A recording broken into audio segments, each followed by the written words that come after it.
우리 하나님 말씀 찾겠습니다. 잠언서 22장 1절로 6절 말씀입니다. 잠언서 22장 1절로 6절 우리 함께 합독하겠습니다.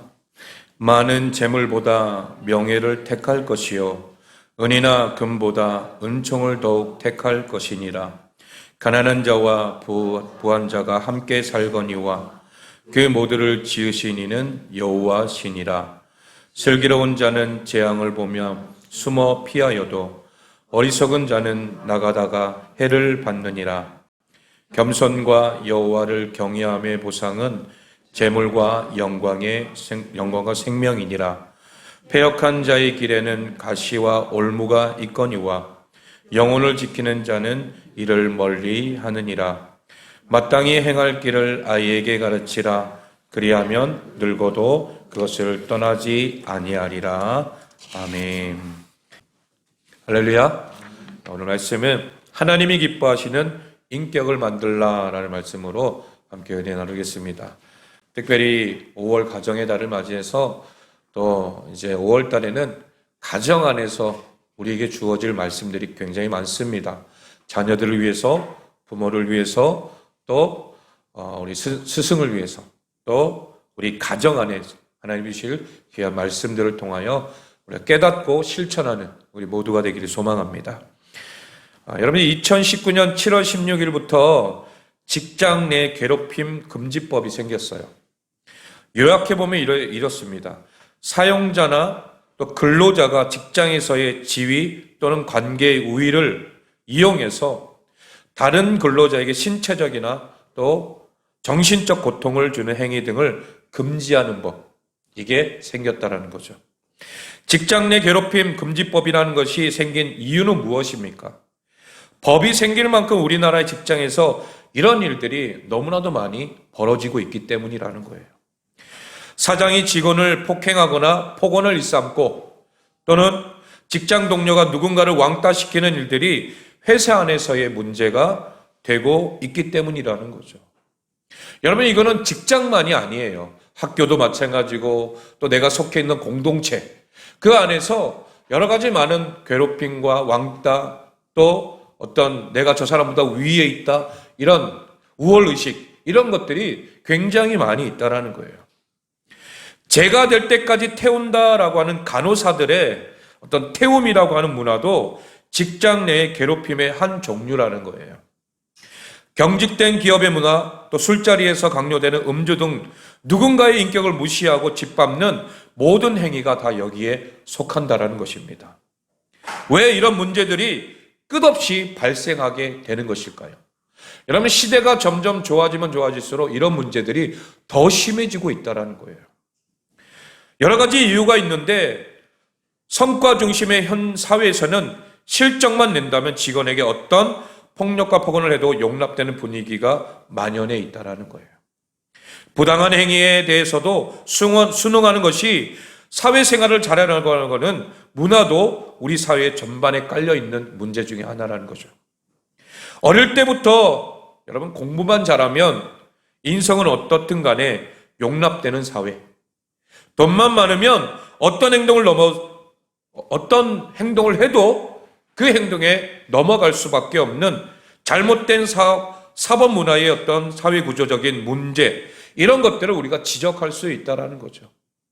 여러분, TV를 틀어보고 뉴스를 보게 되면 정말 어떤 있는 집안, 또 돈이 있거나 어떤 지식이 있거나 또 권력이 있는 그런 사람들의 자녀들이 문제를 일으키는 경우들이 굉장히 많은 것들을 보게 됐죠.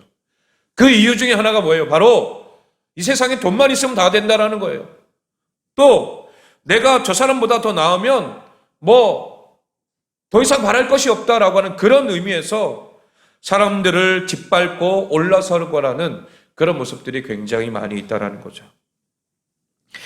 그러나 여러분, 이 세상에 성공된 인생을 살아간다는 것은 이 세상의 기준이 아니라 하나님 나라의 기준에 맞추어서 살아갈 때 진정한 성공자라 말할 수 있는 거예요. 이 세상에 성공한 인생을 산다는 것은 내가 어떤 대학을 나오고 또 얼마 연봉을 받고 회사에서 어떤 성과를 냈는지가 결정되는 것이 아니라는 거예요. 어떤 인생이 성공한 인생입니까? 하나님이 인정하는 인생이 바로 성공한 인생인 줄로 믿습니다. 어떤 인생을 하나님이 인정하십니까? 오늘 본문 말씀을 통해서 우리가 함께 고민해 보기를 소망합니다. 첫 번째로 명예와 은총을 택하는 삶이라는 거예요. 오늘 1절 말씀을 보면 우리 다시 한번 1절 읽어볼까요? 시작.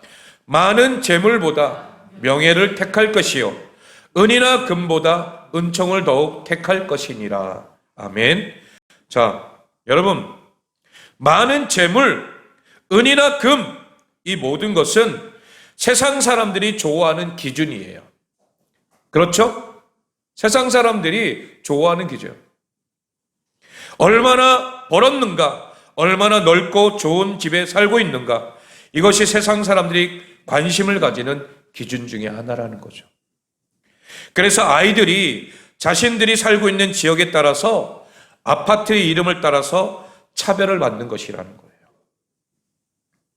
제가 예전에 부목사 시절 때에 동탄에 있을 때였습니다. 지금 동탄 신도시잖아요. 그리고 신동탄도 있고 구동탄도 있는데 그 동탄 신도시가 완전히 모든 것이 다 이렇게 아파트촌으로 되어 있어요. 엄청나게. 그러니까 제가 사역하는 그 전하리 교회도 어떻게 보면 굉장히 멋지게 지어놓은 그 교회 중에 하나이기 때문에 동탄 안에서 이렇게 주목받는 교회 중에 하나였어요. 규모도 컸고 그리고 사람들도 굉장히 많이 왔어요. 그런데 그 동탄 안에 주공 아파트가 있었거든요. 그러니까 으리으리한 집들 가운데 딱 주공 아파트가 한 채 있었어요. 한 구역을 딱 차지하고 있었거든요. 그런데 여러분들 교회 안에서나 학교 안에서나 아이들이 뭐라고 하냐면 너 어디에 사냐 얘기하면 푸르지오 아니면 무슨 많은 아파트 아이파크 이런 이야기를 쭉쭉 해요. 그런데 어떤 친구는 말도 못해요. 왜 못하냐면 주공 아파트에 사니까. 그러니까 그런 것들 때문에 아이들이 편을 딱 가르기 시작하는 거죠. 그러면서 누구는 어디에 살고 누구는 어디에 살고 그거에 따라서 기준을 딱 매기는 거예요. 아이들 자체가. 저는 그 모습을 보고 충격받았어요. 와, 사는 집에 따라서 아이들이 자신들의 어떤 급수를 매기는구나. 그리고 아파트도 마찬가지예요. 푸르지오나 아이파크나 그런 것들도 몇 평에 사느냐 이거에 따라서 또 달라지는 거죠. 여러분, 울산도 물론 그렇지만 저기 윗지방은 너무 심해요, 그게. 제가 그거를 경험했었거든요. 부목사로 일하면서, 사역하면서 아이들을 가르쳤잖아요. 가르치면서, 주일학교를 가르치면서 아이들이 이야기하는 것들 엿들었거든요, 제가. 얼핏 엿들었어요. 그때 저는 그 이야기 들고 깜짝 놀란 거예요. 아, 이 시대가 바로 이런 모습의 어떤 성과적인 것, 보여지는 것, 이런 것에 의해서 아이들이 판단하고 있구나라는 거예요. 정말 마음이 아팠어요. 그리고 주공 아파트에 사는 아이들은 뭐예요? 말도 못하고 그냥 그 아이들 틈에 끼지도 못하는 그런 모습들을 통해서 너무나도 무시당하는 그런 삶의 모습을 사는 것을 보고 정말 마음이 아팠습니다. 그런데 더 잘 살고 더 좋은 아파트에 사는 아이들 때문에 그 인생은 비참한 인생이 되는 거예요. 바로 그것이 세상의 기준이라는 거예요. 많은 재물, 은급이 가장 중요한 인생의 기준이 되는 것이라는 거예요. 우리는 그것을 부정한다 말하지만 부정할 수가 없는 거예요. 왜? 이 세상이 그렇게 만들어가고 있기 때문이라는 거죠. 이것이 우리의 인생을, 자녀들의 인생을 짓밟아 버린다라는 거예요.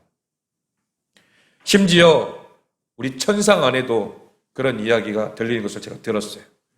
저 옆에 사는 아파트에 사는 사람, 또 이쪽에 사는 아이들, 그런 것 때문에 우리 아이들만큼은 이렇게 해달라라고 하는 차별적인 그런 이야기를 하는 부모들의 이야기를 듣게 됐던 거죠. 정말 그런 것들을 보게 되면 이 세상은 어쩔 수 없이 그렇게 딱 나누어지게 되어 있다는 거예요.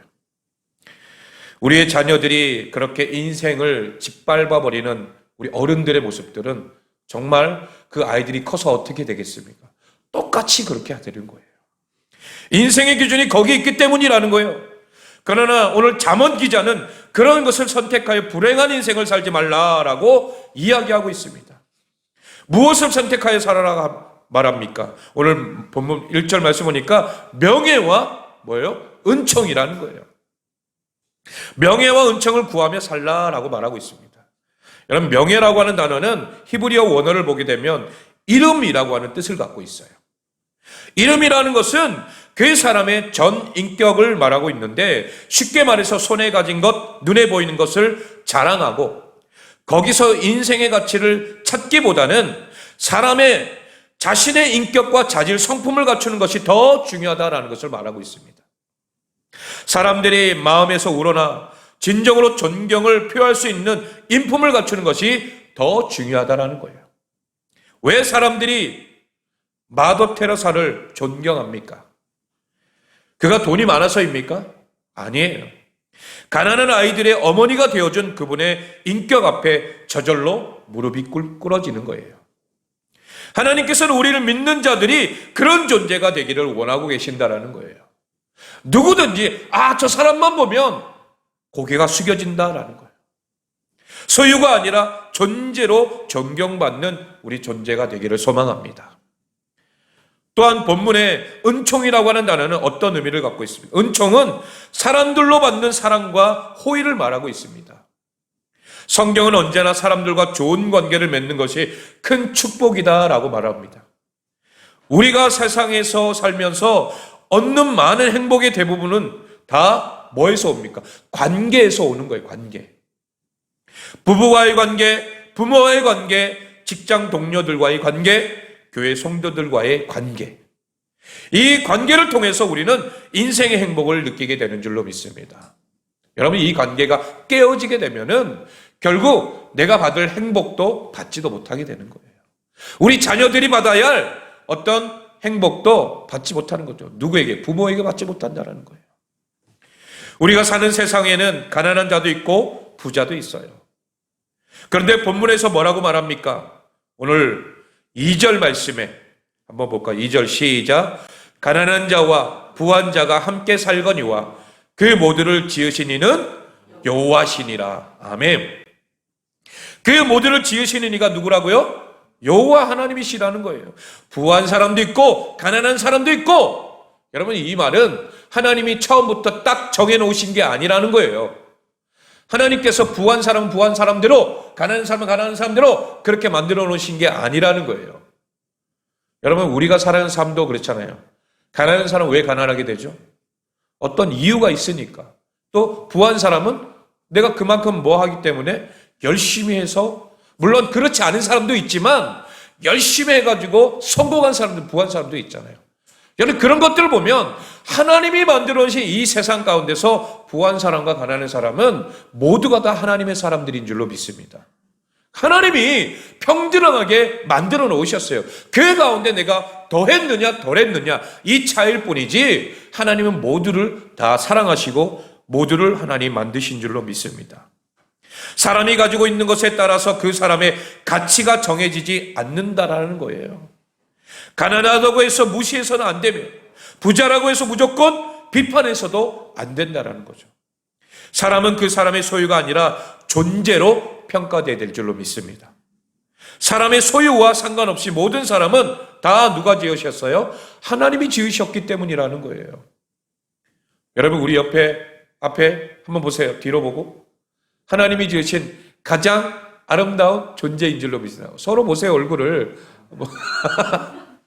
네. 하나님이 지으셨습니다. 그러므로 모든 사람들이 다 소중하다라는 거예요. 하나님께서는 우리가 소유의 많고 적음과 상관없이 화목하게 서로를 존중하며 살기를 원하신다라는 거예요. 여러분, 아담과 하와를 만드실 때도 아담이 홀로 독처하는 것이 보기 좋지 않았기 때문에 하와를 만들어 주셨잖아요. 이게 바로 관계적인 부분에 있어서 하나님이 붙여주신 거라는 거죠. 그렇다면 우리가 살아가는 이 공동체 안에도 내게 붙여주신 사람이 가장 소중한 자다, 하나님이 내게 보내주신 사람이다 라고 우리는 기억해야 될 줄로 믿습니다. 때로는 우리를 괴롭히고 찌르고 하는 사람들도 있을 수 있죠. 여러분, 그 사람도 하나님께는 사랑받을 존재라는 거예요. 우리가 때로는 미워하잖아요. 싫어하잖아요. 그러나 그 사람도 나보다 더 하나님을 잘 믿을 수 있고 나보다 더 하나님을 더 섬길 수 있는 사람이 될 수 있다는 것을 생각해 본다면 내가 함부로 할 수 없는 존재라는 거예요. 그러므로 성공한 인생은 어떤 인생입니까? 하나님께서 원하시는 이러한 인격을 갖춘 자가 바로 성공한 인생이라는 거예요. 그래서 본문은 계속해서 두 가지의 삶의 자세를 비교하는 것을 우리에게 말해주고 있는 것입니다. 그게 두 번째로 하나님의 뜻에 따라 사는 자의 복이라는 거예요. 먼저 하나님의 뜻을 따라 인격과 성품을 갖춘 사람이 누리게 될 복을 소개하고 있는데 우리 3절 말씀 읽어볼까? 3절 시작. 슬기로운 자는 재앙을 보면 숨어 피하여도 어리석은 자는 나가다가 해를 받느니라. 아멘. 여러분, 슬기로운 자는 뭐 하게 된다고요? 재앙을 피하게 된다 말합니다. 여러분, 재앙이 무엇입니까? 하나님께서 악한 자를 심판하시는 때를 말하는데 하나님께서 세상의 물질과 자랑을 위해서 악하게 사는 자를 어느 날까지 생각지도 못한 때에 또 생각하지도 못한 방법으로 하나님이 치신다라는 거죠. 오늘 본문 5절에도 여호와를 경외하는 자는 뭐를 피하게 된다고요? 올무를 피하게 되어 있다라고 말씀하고 계십니다. 여기서 올무도 하나님이 악인을 잡기 위해 덫을 놓으시는 것으로 생각할 수 있지만 더 정확하게는 스스로 올무에 걸리게 되는 악한 길을 가는 삶을 살아가는 그 모습을 말하는 거예요. 자신이 선택한 삶의 자연스러운 결말인 거라는 거죠. 하나님의 뜻을 따라 사는 사람은 이 재앙과 올무에 빠지지 않는 축복을 받게 되는 줄로 믿습니다. 본문 4절 말씀에 하나님의 뜻을 따라 사는 자에게는 뭘 주신다고요? 재물과 영광과 생명을 주신다라고 말씀하고 있습니다. 쉽게 말해서 하나님의 뜻대로 사는 자에게는 성공적인 삶, 성공한 인생을 살게 하겠다는 것을 우리에게 말해주는 것입니다. 여러분, 우리 인생의 가치를 정하시는 분이 누구이십니까? 바로 우리 하나님이신 줄로 믿습니다. 하나님이 우리 인생의 평가자이시라는 거예요. 그런 하나님께서 우리 인생을 인정해 주신다라는 거예요. 그래, 너는 정말 복된 인생을 살았다. 너 때문에 내가 영광을 받았다. 이렇게 하나님께서 우리를 인정해 주실 줄로 믿습니다. 마태복음 25장 21절 말씀을 읽어볼까요? 시작. 그 주인이 이르되 잘하였도다 착하고 충성된 종아 내가 적은 일에 충성하였음에 내가 많은 것을 내게 맡기리니 내 주인의 즐거움에 참여할지어다. 아멘. 우리가 내게 속해 있는 어떤 공동체 안에서 하나님이 내게 맡겨주신 아주 작은 일이라 할지라도 그 일들을 우리가 충성되이 잘 감당하며 순종하며 하나님 앞에 나아간다면 하나님이 우리에게 이런 칭찬의 말을 주실 줄로 믿습니다. 착하고 충성된 종으로 주님께 인정받는 복된 주의 자녀들이 되기를 소망합니다. 마지막 세 번째, 아이에게 가르치라는 거예요. 오늘 본문 6절 말씀 우리가 다시 한번 읽어볼까요? 시작. 마땅히 행할 길을 아이에게 가르치라. 그리하면 늙어도 그것을 떠나지 아니하리라. 아멘. 여러분, 부모가 자녀의 인생이 복되게 하기 위해서 가르쳐야 할 것이 무엇인지를 정확하게 보여주는 말씀이 바로 6절 말씀이에요. 마땅히 행할 길이 무엇입니까? 그것은 인생의 가치를 소유해 두는 것이 아니라 존재해 두는 것입니다. 그래서 하나님을 닮은 성품과 인격을 갖춘 사람으로 자라게 하는 거라는 거죠. 본문에 보면 누구에게 가르치라고 말합니까? 아이에게 가르치라 말합니다. 여기서 아이라고 하는 이 히브리 단어는 나아르예요. 나아르. 나아르는 태어난 지 몇 개월 되지 않은 어린 아기를 가리키는 말이에요. 이 말씀은 아기가 태어나자마자 가르쳐야 한다는 것을 말하는 거예요. 여러분, 우리는 어떻게 했어요? 아이가 태어나자마자, 아니 태중에 있을 때부터 우리는 태교를 하잖아요. 그때부터 뭐예요? 하나님 말씀을 들려주고 찬양도 하고 계속해서 그렇게 했단 말이에요. 그리고 난 다음에 태어나자마자 또 동일하게 하나님 말씀도 들려주고 기도도 하고 축복기도 하고 또 우리 아이들에게 좋은 것들을 보여주고 가르치고, 이게 바로 우리 믿음의 부모들이 해야 할 그런 분명한 모습들 아닙니까? 우리는 우리 자녀에게 여호와 하나님을 사랑하고 이웃을 사랑하는 하나님이 기뻐하시는 자의 삶을 가르쳐야 할 줄로 믿습니다. 아기 때부터 가르쳐야 늙어서도 그 길을 떠나지 않는다라고 말하고 있어요. 사람이 나이가 먹으면 잘 변하지가 않아요. 여러분, 이게 사람이 쌓이고 하다 보면 결국 그것으로 인하여서 우리가 쉽게 성격이 변해요, 안 변해요? 잘 안 변해요. 그래서 어른들을 고친다고 하는 것은 이건 말이 잘 안 된다는 그런 의미로 우리가 말하죠. 사람은 변하지 않는다라고 말해요. 그것은 어른들을 보고 말하는 거예요. 그러나 아이들은 변해요, 안 변해요? 변할 수 있어요. 왜? 아직 배울 단계이기 때문이라는 거죠. 우리가 가르쳐야 할 부분들은 정확하게 가르쳐야 될 줄로 믿습니다. 하나님의 말씀을 더 중요하게 여기고 하나님을 경외하는 방법을 더 중요하게 여겨서 아이들에게 가르친다면 늙어서도 떠나지 않는다. 그 길을 떠나지 않는다라는 거예요. 그래서 여러분들 주일학교 때부터 어릴 때부터 하나님 말씀을 배워왔던 아이들은요, 중간에 이렇게 탈선할 때도 있어요. 그러나 그런 아이들은 반드시 뭐예요? 다시 돌아오게 되어 있습니다. 왜냐하면 어릴 때부터 하나님 말씀을 배워왔기 때문에 그 말씀이 떠나지 않는다라는 거예요. 하나님이 어떤 기회를 주거나 어떤 방법을 통해서라도 다시 돌아오게끔 하나님 만드시는 줄로 믿습니다. 우리 자녀들이 바로 그런 자녀들이 되어야 된다는 거예요.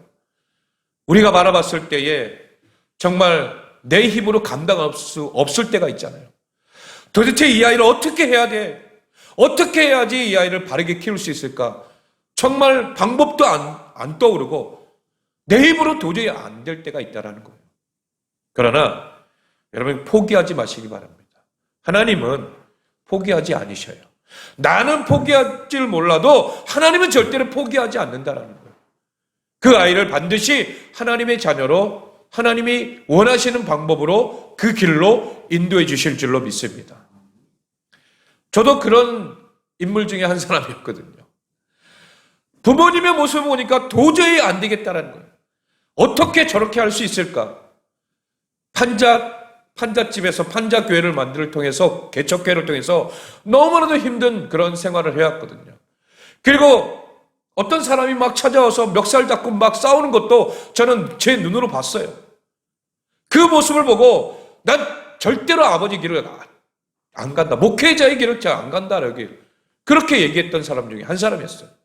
그러나 하나님은 저를 만들어 가시고 하나하나 사람이 할 수 없는 길을 누가 하시는 거예요? 하나님이 하시기 때문에 하나님이 계속해서 때리는 거예요. 때리시고 치시고 해서 결국 이 길을 갈 수밖에 없는 길로 하나님 만드신 거예요. 여러분 그렇기 때문에 여러분 오늘 이 말씀을 통하여서 우리가 가르쳐야 될 것, 마땅히 행할 길, 바로 하나님이 어떠한 분인가를 분명하게 우리 자녀들에게 가르치기를 소망합니다. 하나님이 기뻐하시는 자의 삶을 가르쳐야 한다라는 거예요. 아기 때부터 가르쳐야 늙어서도 그것을 떠나지 않기 때문에 여러분 우리가 이런 모든 것들이 우리 자녀들에게 그대로 전가될 때에 우리 자녀들은 하나님이 보시기에 합당한 자녀로 자라나게 될 줄로 믿습니다. 아직 그 인생의 가치관을 형성하지 않을 때부터 어떤 인생이 가치가 있는지를 그 인생인지를 가르쳐야 한다라는 거예요. 그래야 우리 자녀들이 하나님 보시기에 가치 있는 인생을 살게 된다는 것입니다. 여러분 아이들과 늘 앉아서 함께 식사 자리에 이야기 나누는 그런 시간들이 있어야 된다는 거죠. 저도 예전에는 그러지 않았는데 요즘에는 식탁에 앉아서 아이들과 같이 이야기하려고 하는 시간을 많이 가지려고요. 물론 저는 그러지 않지만 우리 사모님과 아이들이 같이 앉아서 식탁에 교제를 나누면서 오늘 하루 있었던 일이 무엇이니? 너는 학교에서 어떤 일이 있었니? 이런 이야기를 해요. 그러면 그 이야기를 이제 경청하고 또 이야기해주기도 하고 그렇게 한단 말이에요. 그러면서 우리가 빠지지 말아야 될 것은 신앙적인 이야기를 해줘야 된다는 거죠. 믿음으로 어떻게 살아야 되고 우리가 어떤 식으로 삶을 살아야 되는지 하나님의 자녀라면 어떤 삶을 살아야 되는지 이런 것들을 이야기해 줄 때에 뭐 아이들은 귀등으로 듣지 않는 것처럼 보이지만 그래도 들어요. 그것을 통해서 우리 아이들이 신앙적인 부분들이 더욱더 하나님 앞에서 성장해 가야 된다는 것을 말하는 거죠. 물론 교회에서 해야 될 일은 제가 해야 돼요. 제가 아이들에게 오늘도 아까 사무엘에 대해서 이야기하고 다윗에 대해서 또 압살롬에 대해서 이야기하는 그 부분들이 우리 아이들이 잘못된 길을 가면 결국 망하게 된다. 그 길은 하나님이 결코 인정하지 않는다. 이런 것들은 성경에 분명히 나와 있잖아요. 그러니까 그런 부분들을 아이들에게 가르친단 말이에요. 그러면 우리는 어떻게 돼? 가정 안에서도 우리 아이들이 기본적인 것들을 가르쳐야 된다는 거예요. 신앙 안에서 우리가 어떻게 해야 되는지를. 여러분 그렇지 않는다면 결국 오늘 이 말씀에 정반대적인 그런 삶을 살아가는 모습이 결국 우리 아이들에게도 나타날 수밖에 없다는 거예요. 오늘 재앙과 올무로부터 아이들을 지킬 수 있는 방법은 하나님이 기뻐하시는 뜻을 따라서 사는 자녀로 양육하는 방법 외에는 없다라는 거예요. 여러분 꼭 기억하시길 바랍니다. 마지막 결론입니다. 많은 사람들은 성공이라는 허상을 따라 달려갑니다. 그리고 수많은 재앙과 올무에 허덕이고 있다는 거예요. 인생의 가치는 그 사람의 소유를 따라 결정되지 않습니다. 왜냐하면 하나님께 소유란 결코 의미가 없기 때문이라는 거예요. 하나님께는 금이나 음이나 값진 것은 아무 의미가 없어요. 하나님께는 그냥 하나의 돌일 뿐이라는 거예요. 하나님은 사람의 값진 존재를 보시는 줄로 믿습니다. 그 중에서도 죄악된 세상에서 주님을 닮은 그 성품과 인격으로 살아가는 사람을 값지게 보시는 줄로 믿습니다. 하나님을 닮은 사람을 귀하게 여기십니다. 그러므로 그 인생에 주목하시고 그 인생에 복을 주시는 하나님만을 우리가 따르며 섬기는 우리 모두가 되기를 소망합니다. 여호와를 경외하는 것, 이것이 그 인생의 가장 큰 복이라는 것, 우리 자녀들에게 가르치시고 또한 우리도 그 삶을 살아갈 때에 우리가 거울이 돼서 우리 자녀들에게 놀라운 하나님의 축복의 삶을 또한 전해줄 수 있는 복된 우리 모두가 될 줄로 믿습니다. 오늘 어린이 사랑주일, 우리 어린이, 물론 우리 자녀들은 어린이 그 이상이지만 그래도 우리 자녀들이 하나님 보시기에 정말 아름답고 귀하고 복된 존재들이다라는 것을 늘 인식하시고 항상 축복의 말을 전해주세요. 자기 전에도 아침에 일어나서도 축복의 말씀을 통해서 우리 자녀들이 가는 그 길에 항상 하나님의 형통함이 늘 함께하는 복된 믿음의 가정 우리 자녀들이 되시기를 예수 그리스도의 이름으로 축원합니다.